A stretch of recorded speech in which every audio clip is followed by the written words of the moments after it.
ရှာတာတခုတည်းမဟုတ်ငွေလဲရှာရမယ်အိမ်အလုပ်လည်းလုပ်ရမယ်အပြင်မှာလည်း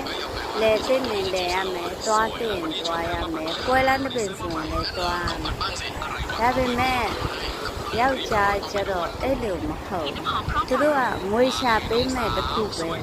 နဲ့သူတို့ထင်တာသူတို့ပြီးပြီလို့သူတို့တာဝန်ကျေပြီးသူတို့ထင်တယ်ဗောနော်တကယ်တမ်းကျတော့အဲ့လိုမဟုတ်ဘူးလဲသိရင်လဲရမယ်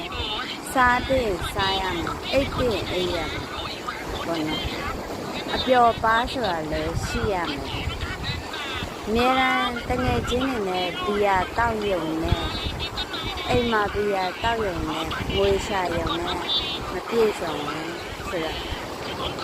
အိမ်ကယောက်ျားတစ်ယောက်မသိရှာဘူးအဲကြောင့်ယောက်ျားရှိတယ်မရှိတယ်လို့ပဲကိုသွားချင်တာတလန်းသူတို့သွားချင်တာတလန်းဒီလိုပါပဲဘဝရဲ့အိမ်ထောင်ကြီးဆိုတာဒီလိုပါပဲကိုကတော့လိုင်းနေတအားလှကိုရလည်းမှိုင်အယိုးဆောက်